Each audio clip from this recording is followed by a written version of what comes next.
Ìta gbé nínú ta gbé bí mi nílé bàbá mi nídìílé ìyá mi lórúkọ Jésù Olúwa sọ di asán bàbá sọ di asán ẹ̀mọ́ sọ di asán ìdàdébọ̀. In Jesus' name we pray. Amen. You can be moving from one place to another. Every illegal voice or forces raised against me from my place of birth, Lord, in my life, destroy it. Ọ̀rọ̀ òdì tá sọ sínú ayé mi ní ìdílé bàbá àti ìyá mi tá gbé bí mi. Jésù ló wúrọ̀ yìí, ọwọ́ agbára rẹ̀ fi parẹ́, ọwọ́ agbára rẹ̀ fi sọ di asán, ó yá sọ dàdúrà sọ dàdúrà sọ dàdúrà. Lórúkọ Jésù Kristi, gbogbo ọ̀rọ̀ gbogbo ohun ìta sọ ilé ìbámu ní ìta gbé bí mi lórúkọ Jésù Olúwa sọ di asán. In the name of Jesus Christ, Olúwa sọ di asán. Gbogbo ọ̀rọ̀ ìta sọ sí ayé mi bàbá mi ìdílé ìyá mi lórúkọ Jésù.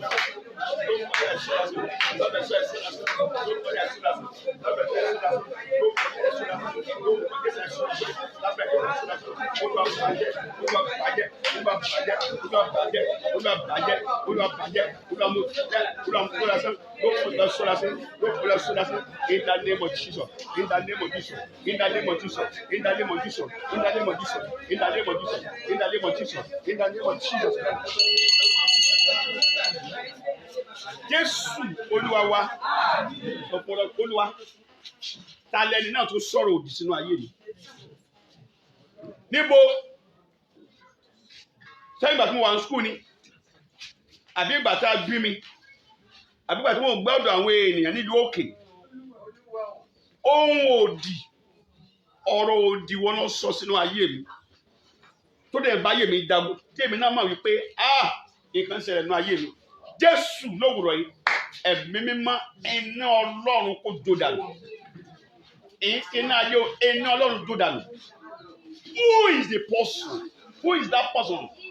Who is that personality that has spoken?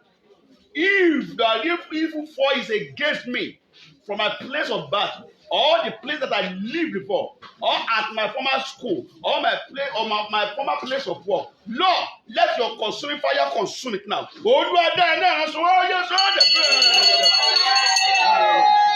In the name of Jesus. Gbogbo òdì èyí tá a sọ sí ayé mi níbi tí a gbé bí mi lórúkọ Jésù Kristi iná Ọlọ́run ó yá jó iná kó jó dànù Olúwa fi iná rẹ̀ jó ẹ̀mọ́ fi iná rẹ̀ jó Jésù fi iná rẹ̀ jó in the name of Jesus Christ, in the name of Jesus Christ, in the name of Jesus. Iná kó jó dànù iná kó jó dànù iná kó jó dànù iná kó jó dànù iná kó jó dànù iná kó jó dànù iná kó jó dànù iná kó jó dànù iná kó jó dànù iná kó jó dànù iná kó jó dànù iná kó jó dànù iná kó jó dànù iná kó jó dànù in the name of Jesus, in the name of Jesus, in the name of Jesus, in the name of Jesus. Masanda yakele senterima rekele senteyo olafina gusanu Jésù Olúwa wa. Jésù Olúwa wa. Anywhere that you are watching this program now, continue to be sharing it to your friends, so you may not be selfish. All your friends will be partakers of this prayer moon that we are praying now. I pray after this prayer, your lives will never remain the same again in Jesus' name. Amen. People have been testified. For those people that pray together online at Abiyan program yesterday, that give testimony now. Today, you will give testimony in Jesus' name. Amen. Who is that person that nakedly caused me or spoken an evil word against me? Let that evil word go back to sender and paralyze. Olúwa, ta ló ṣépè fún mi ní ìhòhò? Ta ló fi ìhòhò ọmọlúwàbí ṣépè fún mi? Níbi ilé ọkọ mi, lọ́jọ́ tó ń pé bí mi, ẹni tó fi ìhòhò ṣépè fún mi, agbára ìhòhò náà Olúwa bàjẹ́ kó dá padà sórí rẹ̀. Ó yá sódà. Ẹ̀mí mímọ́, ta ló fi ìhòhò ṣépè fún mi? Agbára ìkòkò wo ló ń jà mí? Ogun ìkòkò wo ló ń jà mí? Jésù Kristi, agbára ìkòkò tó ń jà mí, ogun ìkòkò tó ń jà mí, ẹni fi òwò ṣépè fún mi níbikíbi, ilé bàbá ilé ìyá mi, in the name of Jesus, consume it in the name of Jesus. Let that cause be destroyed and paralyzed and back to sender, back to sender, back to sender, back to sender, back to sender, back to sender, back to sender, back to sender, back to sender, in the name of Jesus. In the name of Jesus, in the name of Jesus, in the name of Jesus, in the name of Jesus, in the name of Jesus, in the name of Jesus, in the name of Jesus Christ. In Jesus' name we pray. Power and spirit of nakedness that has been following me from my village today destroyed. Your end has come. You must destroy today in Jesus' name. Olúwa o, ẹ̀mí ìhòhò tó ń tẹ̀lé mi láti abúlé bàbá àti ìyá mi tó ń sọ ayé mi di òfo, ẹ dẹ̀yìn lẹ́yìn mi, ẹ parẹ́ sọnù. Kọ́lé sọ́dà tó àbá. Jésù, ẹ̀mí ìhòhò nílé bàbá mi nílé ìyá mi nílùú mi tó ń tẹ̀lé mi kiri, ẹ dẹ̀yìn. Lórúkọ Jésù ẹ dẹ̀yìn.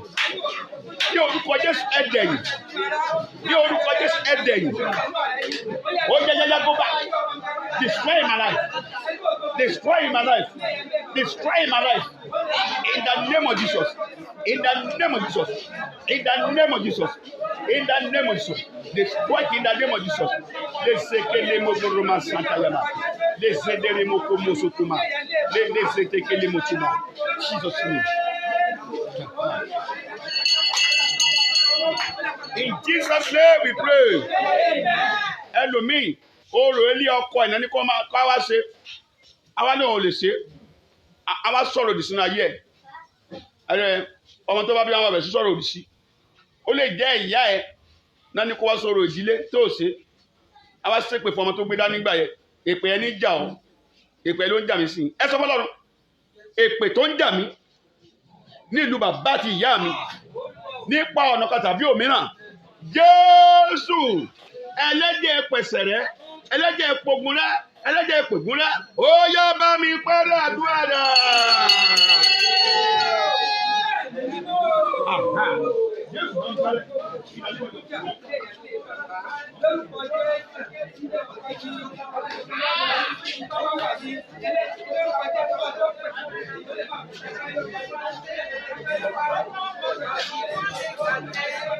Jésù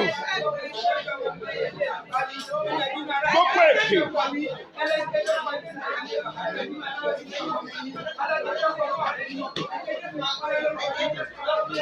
in the name of Jesus Christ. Gbogbo èké tó ń jà mí. Ọlọ́run ọ̀rọ̀ òdì ká sọ fún ayé mi látọ̀dọ̀ ìyá àti bàbá mi. Jésù Kristi ẹ̀mí mímọ́ ó yá kọlù wọn kọlù wọn kọlù wọn kọlù wọn kọlù wọn kọlù wọn kọlù wọn kọlù wọn kọlù wọn kọlù wọn kọlù wọn kọlù wọn kọlù wọn kọlù wọn kọlù wọn kọlù wọn kọlù wọn.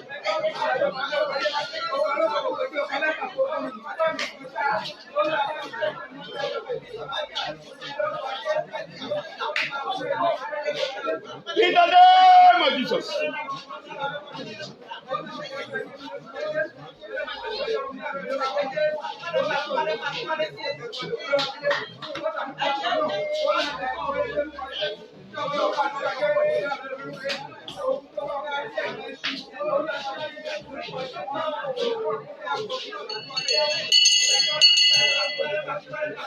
Jésù Olúwa wa.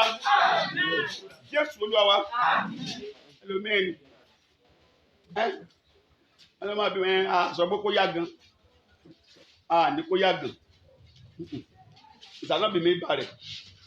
Ṣùgbọ́n bó ṣòwò kó bí gbogbo ọmọ tó kò ní jèrè wọn kó wọn ò dì ní. Ẹ̀yin lóde lọ́kùn yóò mọ̀ bí mẹ́ta létà wọn. Àbí tá kó wọn ò bí mọ́mọ́.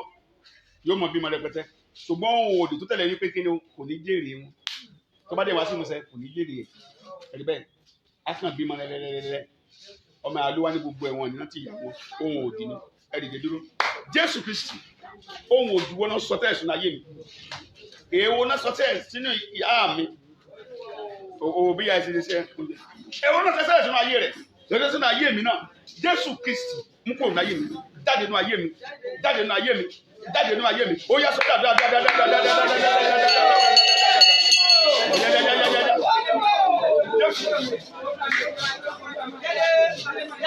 ohun òdìwọ náà sọ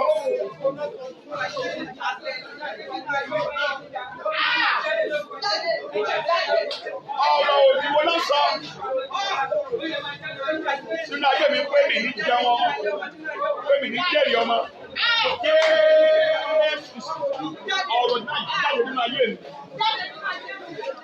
Jésù jáde nínú ayé mi ẹ̀fọ́ ti jáde nínú ayé mi Jésù ti jáde nínú ayé mi.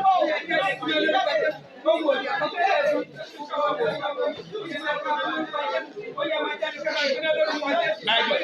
in the name of Jesus Christ? Destroy it in my life in the name of Jesus. Destroy it in my life in the name of Jesus. Destroy it in my life in the name of Jesus. Every word is now. Masadaya Makuli Musuku. Relo Sudu Masadaya. Rekele Zete Yubukulu. Bea Masadara Masulu.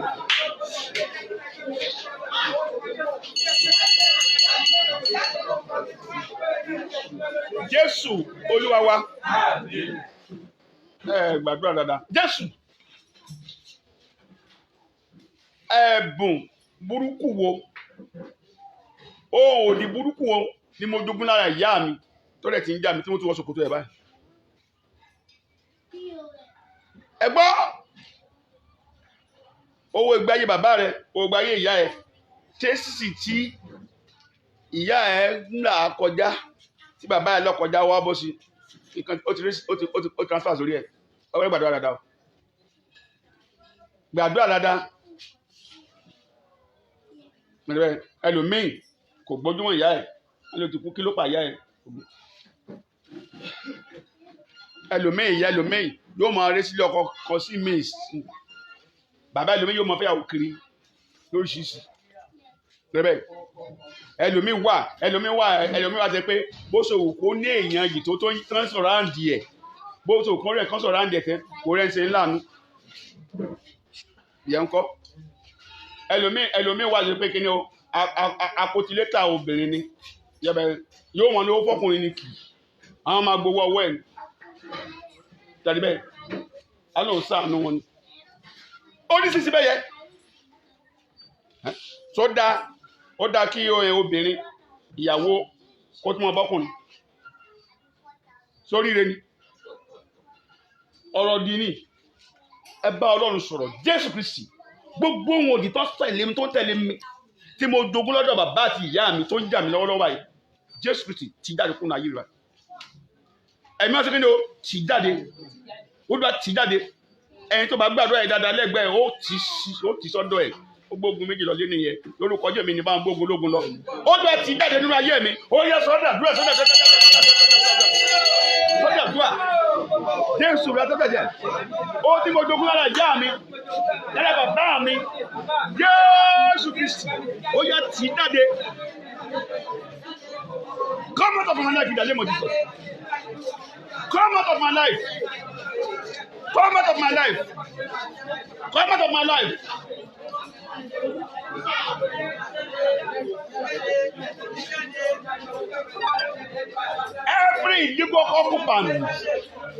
Every illegal occupant in my life, in the life of myself, from my place of birth, remove in the name of Jesus. Remove in the name of Jesus. Remove in the name of Jesus. Remove in the name of Jesus. Remove in the name of Jesus. Remove in the name of Jesus. Remove in the name of Jesus. Remove in the name of Jesus. Remove in the name of Jesus.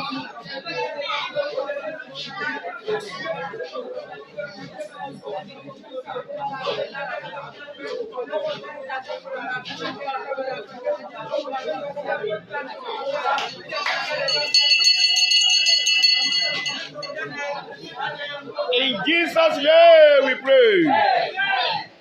In Jesus' name we pray. I told you time without numbers. My mother, biological mother, she built her first house at the age of 20 years. And he built it for her mom at the age of 20 years. That's the first house. And by the time that I could understand vividly, when I was about to get to 40 years of age, I never built a house. I never, kind of something wrong with you. Your mother, she built her first house at the age of 20 years, gave it to her mother, and I know that I have a problem. That there is an illegal voice in my life.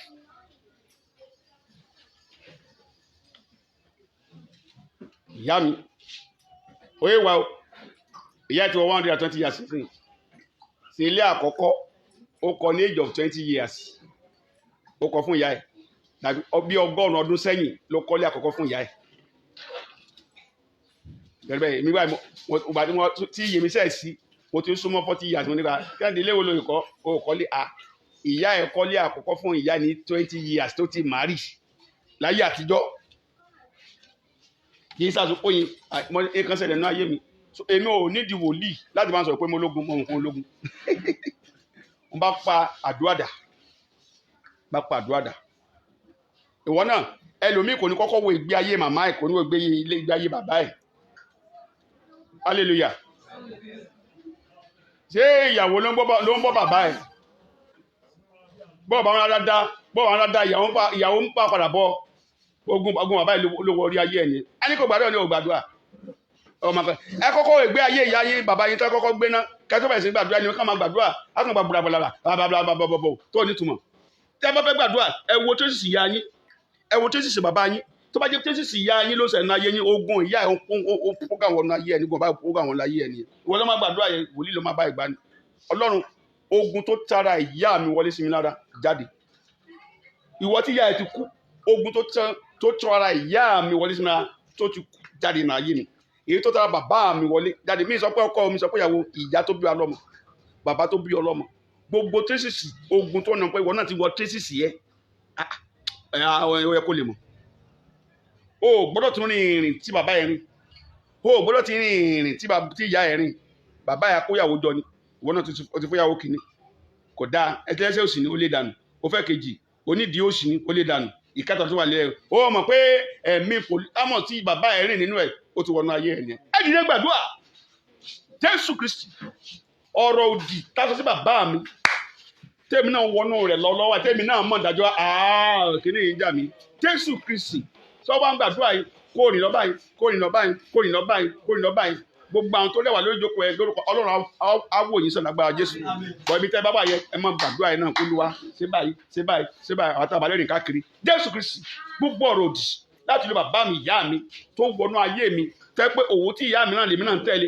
òwò tí bàbá mi náà lèmi náà ń tẹ̀lé wọ́n yá jáde nínú ayé mi àdúrà.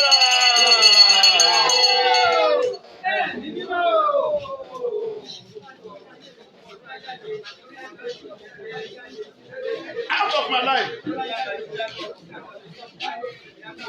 By the power in the name of Jesus Christ.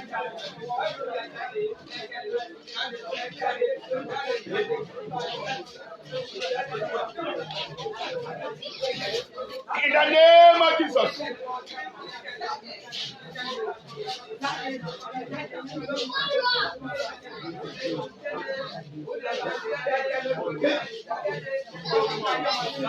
In the name of Jesus.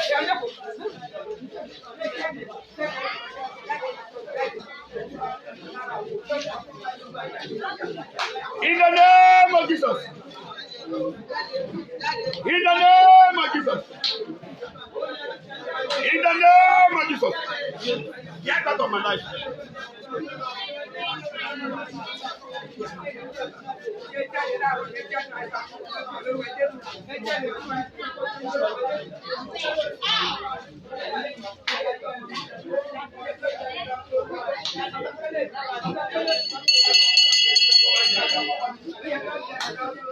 In Jesus' name we pray. Àtúntò jẹ́ ti bí ọdún bíi mẹ́wàá sẹ́yìn. Màmá tó bí mọ́ á pè mí báyìí pé ọdún kẹ́hìndé ẹ̀ ọlọ́run máa kọ́lé fún ọ. Mo rẹ́rìn-ín mo kọ́ wò pé ìyá tó ti lé ní kíní ọ̀dẹ́dẹ́ ó máa kọ́lé ọgbà gẹ́tùtù ó ti lé lọ́dẹ̀ ìyá ọ̀dẹ́dẹ́ àti máa kọ́lé fún mi. Èmi tí wọ́n gùn mí sán lọ́yẹ̀ ni ìyá máa kọ́lé fún mi. Tí wọ́n á lọ gbàdúrà kí ló ti yà ìfẹ́ fi kọ́lé fún mi. Ṣé ọ̀rọ̀ wa ní kí n gbà pé it's pure. Ṣùgbọ́n àwọn nǹkan mi tẹ́ pé tó ti ṣe fún mi. Sọ Ọlọ́run fún ní ẹ̀mí ẹ̀ tó gùn láti lè ṣe fún mi kó tó jáde láyé bàbá wọn ní kò sí pẹpẹ ká tó ṣe fi báyìí àṣẹ ìyá lówó lọ́wọ́ káàkiri yàrá bẹ́ẹ̀ kó tó tọ́jú sáwọn ọ̀rẹ́ ọwọ́ ẹ̀gbọ́n tó fi ṣe business nígbà ẹ̀sìn gbà ìyá bá falẹ̀ lórúkọ Jésù Kristi ògo rẹ tí ń bẹ lọ́wọ́ ìyá rẹ kó tó kú lórúkọ Jésù ó gbà èyí tó lẹ̀ ti kú ibi tó rí mọ́ lórúkọ Jésù Kristi Ọlọ́run pè jáde fún ọ. Amen. Ìyá ẹ̀ lọ́dọ̀ ìwà ọ gbọ́dọ̀ gbé inú ẹ onímàgbé. A fi kọ́ ilé ìsinsìnyí yes the fitting house. Hallelujah. Mo lọ́dẹ̀ sọ̀rọ̀ gbọ́ ẹ̀. So finishing ni ó kàn àgbo rẹ̀. Ẹ já gbàdúrà. Jésù Kristi. Ọ̀rọ̀ ohun burúkú tá a tẹnu oṣó àti àjẹ́ sọ sínú ayé mi Olúwa rẹ̀ padà. Amen. Àyìnbọn kájọ pàdé ẹlòmíì ibi tó gbé ibi tí wọ́n ti ba ayé ẹ̀jẹ̀ nìyẹn tí wọ́n ti ba ayé kádàrá ẹ̀jẹ̀. Gbogbo ibì kan 20 ọdún mo fi ja ogun yẹn 20 ọdún. Mo tún lè gbàdúrà nìyẹn o. Ìwádìí ọba lè gbàdúrà ẹ̀yìn ẹ̀jẹ̀ ni ẹ̀yìn ọba gbàdá ni ó ṣe bá kú nìyẹn kó gbàdúrà dáadáa ní ìtàyàn. Amen. I'm in the live program. Ẹ̀yìn bá gbàdúrà mi yẹn ó ṣe bá kú nìyẹn. Èèyàn ń kú sínú ogun jàre. Jàre sọ fún pé èèyàn ń kú sínú ogun. Ẹ̀mí yàtọ̀ ti kú sínú ogun ni. Ìdílé bàbá ìdílé ìyá ẹ̀ ọmọ ogun kan náà kú sí ni. Jẹ́gẹ́ ní sìn. So pásọ̀ tó bá ń lọ lójú kó wá síbi àdáwọ̀ fẹ́ràn ẹni. Àwọn ẹgbẹ́ ní ti siwẹ́ I be praying for you on the cross of Calvary. Irọ́ ló ń jẹ́ bẹ́ẹ̀. Èmi Kẹ́hìndé ọmọ ẹ̀rọ ẹ̀yẹ mi tí tó ogun ayé ara mi ń sẹ́. Sẹ́ni Ọlọ́run lò mí fún yín ni. Tọ́lọ́run fàṣẹ sí mi lẹ́nu. But anything that I release is called to pass. Ó tán. Ṣé ogun tó Ọlọ́run gbọ́ mi sẹ́ sínú ayé yín ṣé agbára mi ni? Ṣé agbára mi ni? Ṣé agbára Ọlọ́run ni? Ẹ wá gbẹ́kẹ̀lé mi èmi á jẹ́ Ọlọ́run. Èmi wá jẹ́ Ọlọ́run. Ẹ gbàdúrà dáadáa ó jẹ́ kí ìwà kó sí o. So pastor tọ́lọ́run bá lò Ọlọ́run lò ní for that time. Báyìí ẹ gbọ́dọ̀ tẹ̀lé gbogbo àwọn àṣẹ so kó lè dá kó lè rí fún abẹ́. Ẹlòmíì nǹkan tó bá ń jẹ lọ́wọ́lọ́wọ́ ló mọ̀. Nǹkan tó bá jẹ lọ́wọ́ tó bá ti tó tán bàbá kan ní Olúwa ni ọlọ́mọ kan lọ́dọ̀ òun gbà yẹ Olúwa lọ́dọ̀ òun. Ó ní tí ó bá ṣe oúnjẹ lé tí ebi ń parí tó sí nǹkan dáàdì ọ̀nà àwọn máa gborókè lọ àwọn lè gbàdúrà kódà fún ma lọ ọjọ́ 2 lórí òkè aláàánú àti sẹ́ndì owó àti oúnjẹ ilé àti kún gbogbo àti pé dáàdì ẹ mọ̀ bọ oúnjẹ ti wà òun náà délé abójá bá gbogbo ẹ̀ ọmọ tó ń gbọ́dọ̀ ẹ̀ ó ní tójọ́ bá tuntun lọ dáàdì ẹ wà lọ sórí òkè ká lọ gbàdúrà ká lè sèké ó lóun tí kọ̀ọ̀kan mọ̀ ní ọ̀rọ̀ òun á tún lọ oúnjẹ àtún délé àti kíní ó lọ déjẹ́ kan náà oúnjẹ ò tún sí pé dádì ẹ á lọ sórí òkè yín pé ṣé kan ṣe ọ́nà ìwọ náà èmi náà á jókòó sílé ìwọ náà ṣe kí ni o gba orí òkè lọ àmàlẹ́ tó yẹ sí àṣẹ fẹ́ràn mi gbogbo yín àtọmọ àtìyàwó àtọmọ àbúrò tí gbọ́dọ̀ mi àṣẹ àdúrà tí mo lọ ń gbà lórí òkè tó owó fi ń wọlé tá a jẹ lẹ́bi fẹ́ràn mi àyàdá èyí náà lẹ́fọ́ oníkó lè bó ti kọ́ sí ẹ̀ gbà mí wà èèyàn máa lo nọ́mbà 6 ẹ̀ àwọn kan wà tán ń lò ẹ́ ṣiṣẹ́ Ọlọ́run ó gbà lówùrọ̀ yìí ẹni lò ọ́ ṣiṣẹ́ Ọlọ́run máa gbà olúkúrọ̀ yìí iṣẹ́ yẹn géènì yẹn ó yẹ kó jẹ́ ìpín rẹ ṣùgbọ́n tó pinnu ìwọ nìkan ló dá ṣiṣẹ́ ọwọ́ tó ń pọ̀ ló sì kí ni o ló ń jẹ́ nínú ẹ̀mí lórúkọ Jésù Ọlọ́run á sí wọn lọ́wọ́ ẹsẹ̀ lè wọ̀ ẹ̀dìdẹ́ dúró Jésù Kristi ẹ̀mí mímọ́ ẹnikẹ́ni ènìyàn kẹ́nìyàn ohun òdì nílé bàbá mi nílé ìyá mi tá gbé bí mi tó jẹ́ kí n máa tẹ̀sí pàkúté tí ìyá mi rìn tí bàbá mi rìn tó mo dẹ̀mọ̀ tó dẹ̀ ń kó bá mi lọ́wọ́ báyìí Jésù fọwọ́ agbára rẹ gbà mí o yóò sọ ọ́ dàdúrà.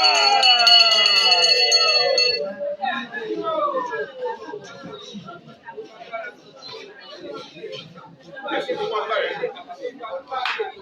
Ẹ̀mọ́ fọwọ́ agbára rẹ gbà mí. Jésù fọwọ́ agbára rẹ gbà mí. Jésù fọwọ́ agbára rẹ gbà mí. Jésù fọwọ́ agbára rẹ gbà mí. Ẹ̀mọ́ fọwọ́ agbára rẹ gbà mí. In the name of Jesus. In the name of Jesus. In the name of Jesus. Let's say the ye moso kuriaba. Lekele sende ye mapata.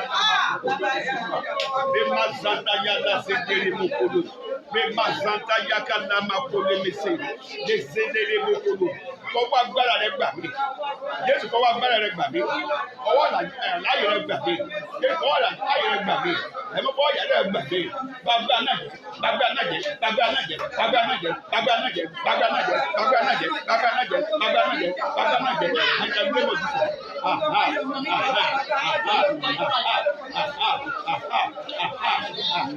Bàbá anájẹ lórúkọ Jésù. Oya bàbá anájẹ. In the name of Jesus. In the name of Jesus. In the name of Jesus. In the name of Jesus. In the name of Jesus. In the name of Jesus. Jésù Olúwa wa. Jésù Olúwa wa. You bought the market. Let's call it a cost price or a capital. Use 1 million to invest something, and you're constantly selling. And again, you have a gain of 200,000. That's a gain. Make up for 2 million from the capital. You gain 200,000, and out of that 200,000, you pay for your house rent.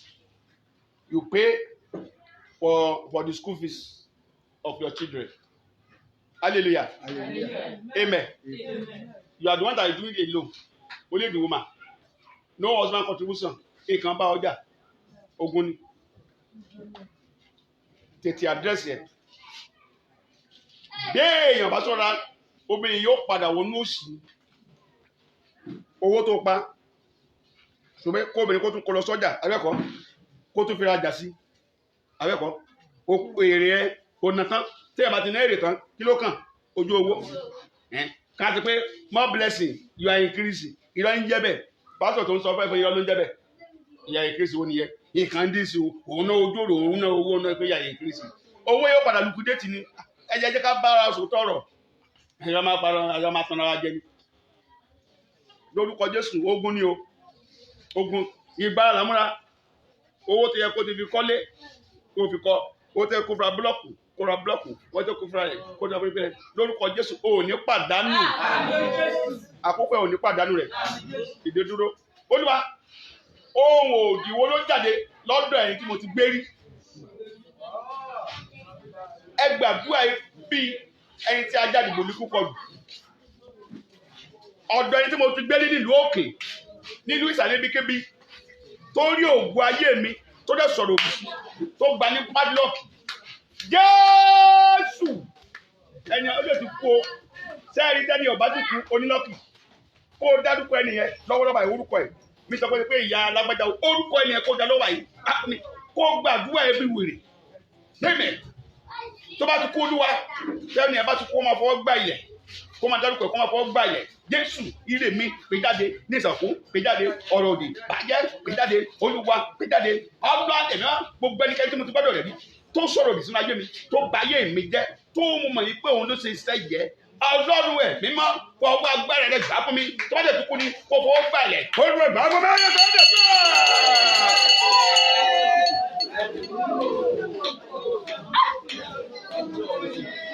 Bàbá yóò gbàdúrà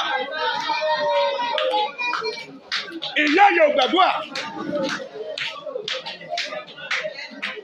Jésù Kristi gbogbo ohun tó jáde sínú ayé mi lọ́dọ̀ yìí tí mo ti gbé rí lọ́dọ̀ yìí bí tí mo ti lọ sí skul lẹ́kọ̀ọ́ yìí tàbí ìlú òkè Olúwa o Mo pàṣẹ tó bá ti kú, ó yẹ kí lè kú ni. Ó yẹ gbà fún mi, Jésù gbà fún mi, ó yẹ gbà fún mi, ẹ̀mọ́ gbà fún mi. In the name of Jesus Christ. Tí o bá ti kú dárúkọ ẹ̀, ẹ̀mí mímọ́, ó yẹ gbà á. Mo gbà padà. In the name of Jesus Christ. Jesus! I connect it in the name of Jesus. By fire, by force. Yekele Zenderiama. Rekele Zenturiama Santa Yamo. In the name of Jesus Christ. In the name of Jesus Christ. Mogba. Mogba. Mogba. Mogba. Ibi tó wà.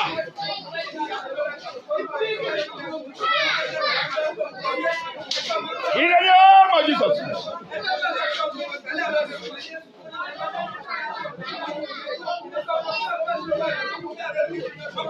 Ó gbà lórúkọ Jésù Kristi.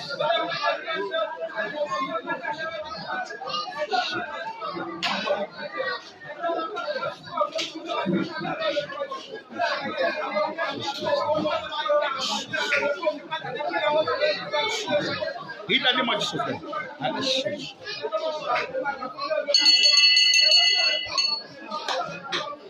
Jésù Olúwa wa. Jésù Olúwa wa. Listen. And that's different from giving and to be generous. Hallelujah. Amen. Daddy, ẹ bá gbé power boy, my power boy.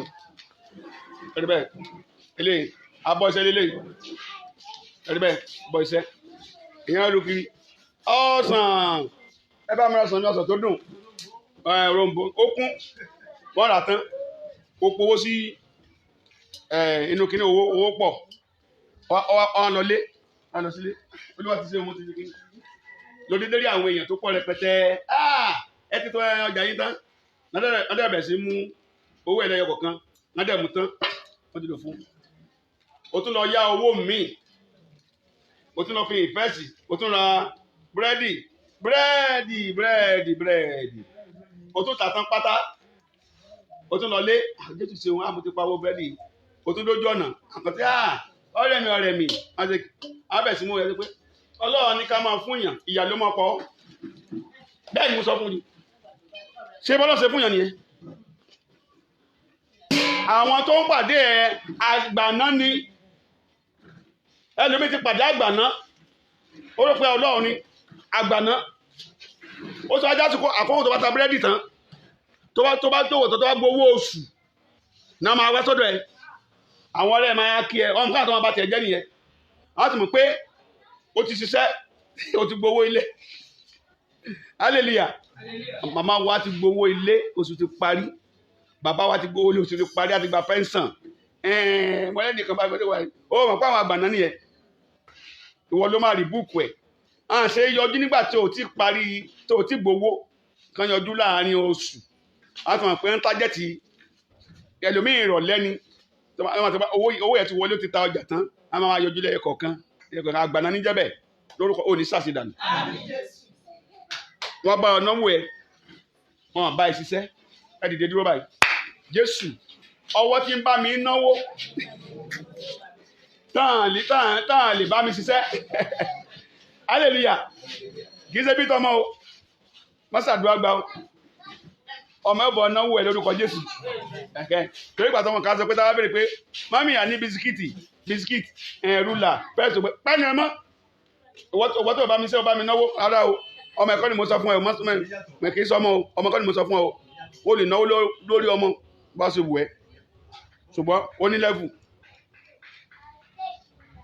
ó gbọ́dọ̀ tó máa lé ọ̀nà owó lórí ọmọ 40 years 50 years nǹkan burúkú nǹkan mi tún ṣẹlẹ̀ nìyẹn ẹ jẹ́ ká pààyẹ̀ tì eléyìí tá a gbà lọ́wọ́lọ́wọ́ báyìí Jésù Kristi ọwọ́ tí ò bá mi ṣiṣẹ́ tó bá mi náwó gbà mí lọ́wọ́ wọn gbé ọwọ́ náà dànù ọ̀tá ní jẹ́bẹ̀ Jésù Kristi àgbàná ni ó wá gé dànù ọwọ́ tó bá mi ṣiṣẹ́ tẹ́ pé tó bá ti dọ́wọ́ mi a máa bá mi na Ọlọ́run ẹ̀mí mọ́ gbogbo ohun bẹ́ẹ̀ ó lọ bàjẹ́ nínú ayé mi ó yẹ sọ́jà fúlọ́. Masande ye kele sente ye ma rekele sente ye mi pepe masanta ya masakala rele sente ye masanta rekele mosonto ye me kele ma ó yá bàjẹ́ by the power in the name of Jesus Christ ó yá bàjẹ́ ẹ má bàjẹ́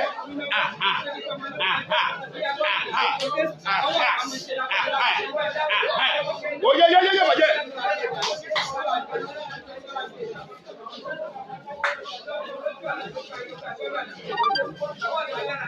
Yesekele masantwa yama.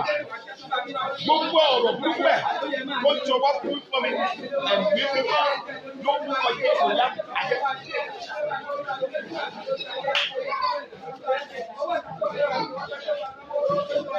In the name of Jesus Christ.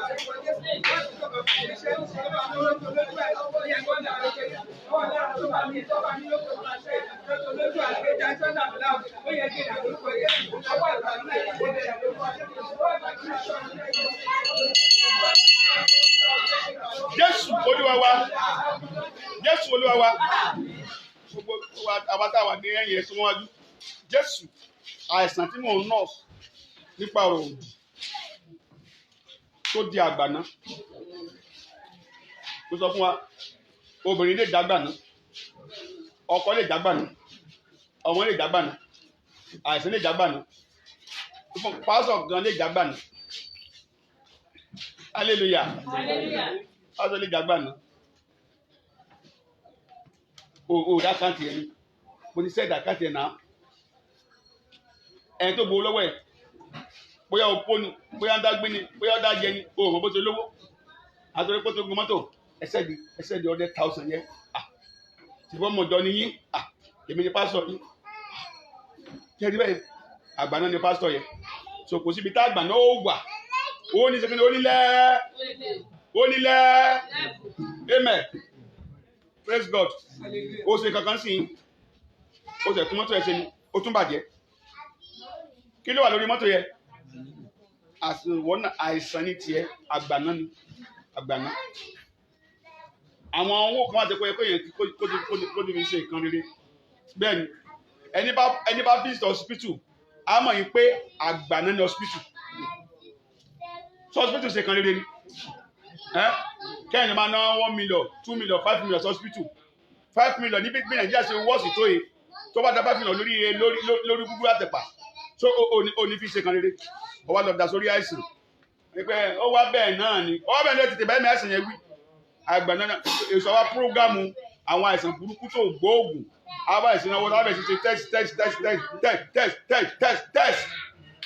ẹgbẹ̀gbọ́ Jésù Kristi orísun ohun tó fa àgbàná sínú ayé mi dípa kí ni mo sọ Jésù dípa orísun ohun tó fa àgbàná sínú ayé mi àgbàná àìsàn lóru orí káàkó jára síbà ó dúró bá mi dípa ó yẹ sọ́dà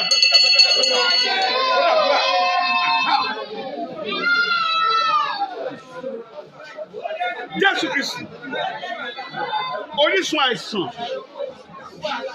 àgbàná nínú ayé mi ohun tó fa àgbàná sínú ayé mi Jésù bá mi dípa Olúwa dípa ẹ má dípa Olúwa dípa ẹ má dípa Olúwa dípa ẹ má dípa gbàdúrà student gbàdúrà.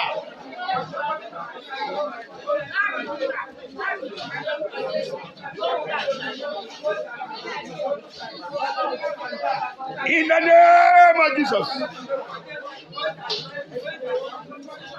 Àìsàn tí ń bẹ nínú ayé mi ọ̀rọ̀ òdì ni ẹgbẹ́ ó lówó ṣùgbọ́n ó mọ fi wo àìsàn ọ̀rọ̀ òdì ni o.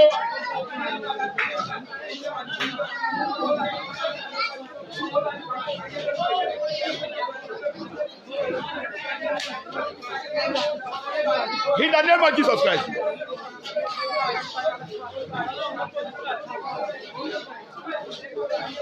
Jésù Olúwa wa. Ẹ ti rọrọ òdì mi àgbàlẹ mi àwọn bá sọ̀rọ̀ máa ń ṣiṣẹ́ bí erin máa ń ṣe kí ni o ìjẹ́ ìlú rí ó dé bẹ́ẹ̀ ọwọ́ sílẹ̀ lọ́ba yóò yá ọ lówó ìyá alágbájá yẹn wẹ́ mo ní 20,000 kò sílẹ̀ mo ní 40,000 kò sílẹ̀ sẹ́yìn gba àwọn tí gbowó lọ́wọ́ yẹn mọ́ wa padà bú ọ gbàtọ́ ọjà ẹ bá já wálẹ̀ náà ní ó ṣì ní ó ti fowó jẹun tán àwọn ló yá lọ́wọ́ ẹ o hallelujah sọ Ọlọ́run ni kó o yáyàn lówó ọjà ní capital something wrong with you something wrong upstairs Ọlọ́run sọ pé kó má ṣàánú o ṣùgbọ́n capital ọjà tó ń tà ó wá lọ wọnú ẹ̀ ó wá kó léèyàn lọ́wọ́ o lè yá èèyàn léèrè ìṣọwọ́ not a capital ó wá kó capital léèyàn lọ́wọ́ tó kó lé ọkọ̀ lọ́wọ́ ọkùnrin lọ́wọ́ tó ní dá padà owó ìyọ́gbà wálẹ̀ ni má jà wọlé tán ra wa jẹ́ amen praise the Lord o tọrọ máa ń kóró ẹ bá Ọlọ́run sọ̀rọ̀ Jésù Kristi gbogbo ọ̀rọ̀ òdì tó ń sọ di àgbà nínú ayé mi ẹ mọ̀ bẹ̀ síka lórí ọmọ lórí ọkọ lórí aya lórí iṣẹ́ nínú iṣẹ́ ìṣẹ́ Jésù Kristi lóhùn rẹ̀ jẹ́ pòórá let it disappear tí ẹni kò gbà dáadáa o let it disappear ẹ̀mí tán fi ro oògùn ni àwọn oògùn ńláńlá oògùn àwa wọn lóríṣiríṣi àwa wọn bẹ́ẹ̀ bẹ́ẹ̀ oríṣi àìsàn ni ọmọ ọkọ àwa wọnú ọmọ àwa ti àìsàn sínú ayé ọmọ abẹ́sẹ̀ lórí táwọn àpá agbára wọn ò ká ìyá àwọn ọ̀nà ọmọ so táwọn àpá agbára ò ká ọkọ wọn mú ìyàwó tágbára ò bá ká ìyàwó wọn mú ọkọ abẹ́sẹ̀ lóyìn síra wọn àwọn abẹ́sẹ̀ di àgbàná ẹbẹ̀sẹ̀ dàpọ̀ ní kọ̀ọ̀kan báyìí Jésù Kristi gbogbo orísun ọ̀rọ̀ òdì ọ̀rọ̀ burúkú ohun burúkú láti ìlú bàbá mi ìlú ìyá mi bí mo tẹ̀ débẹ̀ rí ó dárúkọ ìlú rẹ tó fi sọ̀rọ̀ tó fi bá ayé mi jẹ́ ẹ̀mí mọ́ lónìí ó yá dípa ó yá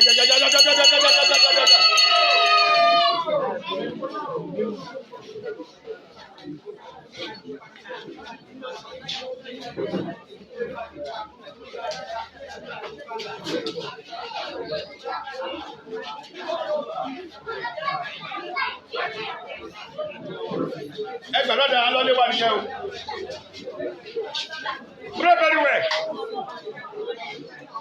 pray very well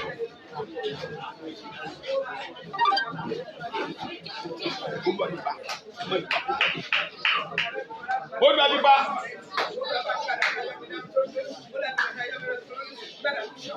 in the name of Jesus.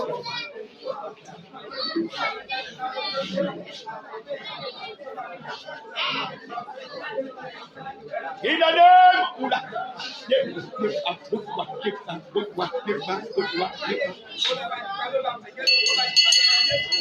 Jésù Olúwa wa bí ayọ̀ kan sórí ẹ̀ Jésù Kristi ọ̀rọ̀ òdì ẹ̀ mo wá fi ọ̀rọ̀ tí ń gbé ọ̀rọ̀ ọmọ lónìí mo lò ọ̀rọ̀ tí ń gbọ́rọ̀ ọmọ ni Jésù Kristi ohun Ọlọ́run mo lo ohun Ọlọ́run mo fi gbọ́ ọ̀rọ̀ òdì mi nínú ayé mi ó wá dá gbogbo èkó lọ mo sọ kí ni mo dá padà ó wà bẹ́ẹ̀ pèsè ìlà oòrùn ìlà oòrùn gúúsù àti àríwá mo fi ọ̀rọ̀ ohun Ọlọ́run ìkólọ mi tá ayé ti gbà nípa ọ̀rọ̀ òdì nípa àìsàn ànádànù lórí ọmọ lórí ọkọ ẹ̀mí mímá mo fi ọ̀rọ̀ ńlá dá padà sínú ayé mi ó yẹ sọ́dà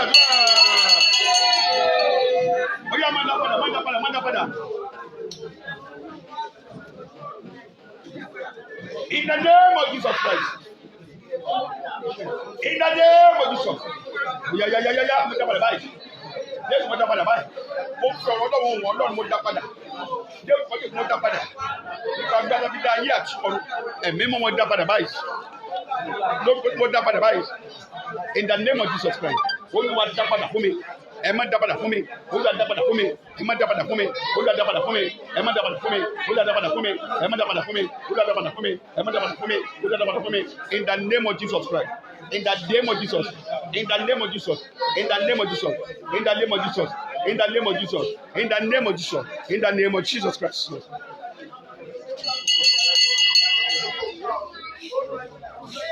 Jésù Olúwa wa. Jésù Olúwa wa. Tẹ́wọ́ síwájú orúkọ Jésù. Orúkọ Jésù. Agbára ẹ̀jẹ̀ Jésù.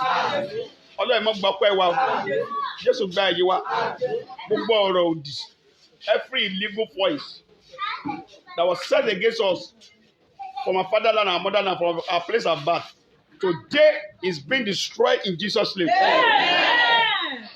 Every legal point for your foundation, for your place of birth, your place of work, the place that you lived before, is hereby cancelled in the name of Jesus. All your lost glory, I command you to be restored in Jesus' name. Amen. Be restored in the name of Jesus. Amen. Be restored in the name of Jesus. Amen. Be restored in the name of Jesus. Amen. Be restored in the name of Jesus. Amen. Be restored in the name of Jesus. Amen. Every power of sickness in your life, I cancel it in Jesus' name. Amen. Every power of sickness in your life, I cancel it in the name of Jesus. Amen. I cancel in the name of Jesus. Amen. All your lost glory, receive it back in Jesus' name. Amen. Receive it back in the name of Jesus. Amen. Receive it back in the name of Jesus. Amen. Receive it back in the name of Jesus. Amen. Receive it back in the name of Jesus. Amen. Receive it back in the name of Jesus. Amen. Every sickness, I command to vanish from my life in the name of Jesus. Amen. Holy Spirit shall be with you in the name of Jesus. Amen. And then you have cause to glorify the name of the Lord in the name of Jesus. Amen. Thank you because it's done. Thank the Holy Spirit. In Jesus' mighty name, I pray. Amen. Amen. Amen. Amen. Amen. Amen. Amen. Praise the Lord. Praise the Lord. Praise the Lord. Praise the Lord. Praise the Lord. Praise the living Jesus. Amen.